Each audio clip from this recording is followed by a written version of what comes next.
What's up everybody? Alex here from UnCanny Wellness, and today I'm bringing you a video to talk about what has changed in the first half of 2019. Last video I did, we were talking about the new hemp and CBD laws for this year, and now we're a little bit past the halfway point. Some things have changed, some things have stayed the same, but one thing's for sure, it's all been pretty interesting. So let's dive into that and see what's new.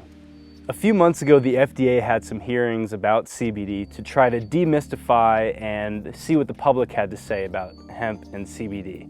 A lot of people were looking forward to this because they were hoping to get some clarity about how to move forward and what the right thing to do is, but unfortunately, what was really highlighted was just how confused people are and how necessary it is for regulations to come out about this. In other news, some major national brands have decided to move forward and launch their own CBD products. Both Barlean's and Garden of Life, two major supplement brands, have decided to launch a CBD oil product, and GT's Kombucha decided to launch a CBD-infused sparkling water.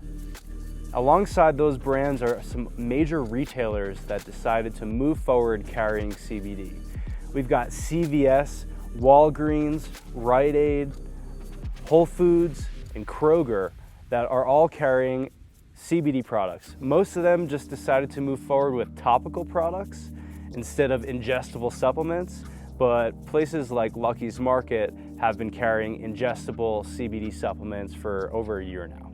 Also, interestingly enough, the TSA and the USPS have decided to clarify their stance on CBD and have said that it is allowed to fly with and to ship over state lines. So although those are two organizations people don't think very highly of, they've gone ahead and done the right thing and clarified their position to avoid confusion, make it easier for people to navigate this hemp CBD space when it comes to those two organizations. The last bit of news that I want to highlight from the first part of this year actually relates to merchant processing and credit cards. There was a company called Elevon that thousands of CBD companies, myself included, were using for credit card processing online. And unfortunately, just the other month, they said, you know, we're actually going to rewind a bit and not do your processing anymore. So thousands of CBD companies across the country got their merchant processing shut down with only a month's notice. Even though hemp CBD was legalized technically with the Farm Bill passing back in December, there's still so much progress to be made.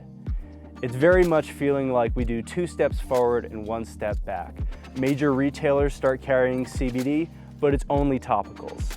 You know, major supplement brands launch their own CBD products, but they can only be sold in some stores.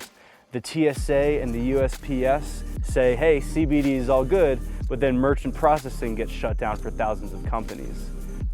And in my opinion, a big source of all this confusion comes back to the FDA. They still have yet to update their stance on CBD.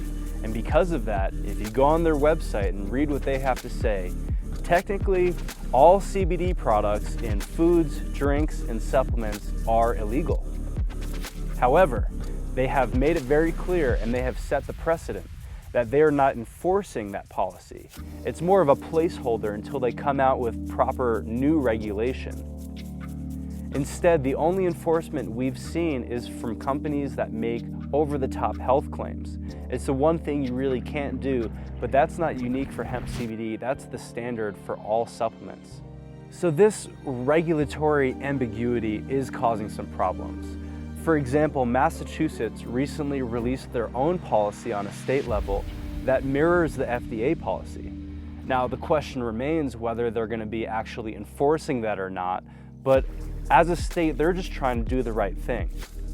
Those large national brands that just launched these CBD products and the thousands of other brands that are trying to do the right thing in this space clearly have calculated the risks and decided to move forward, even though there's still so much uncertainty in this space.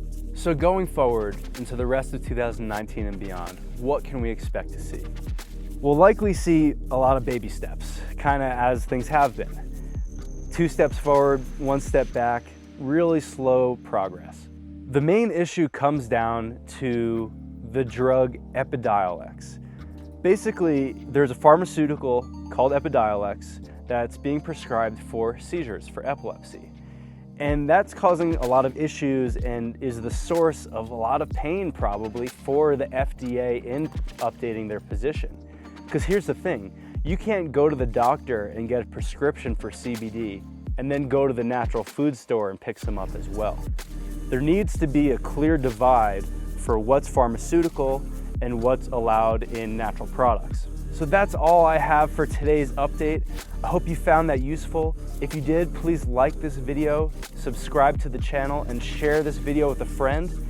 And to all the new subscribers out there that have joined the channel since my last video, welcome and thank you.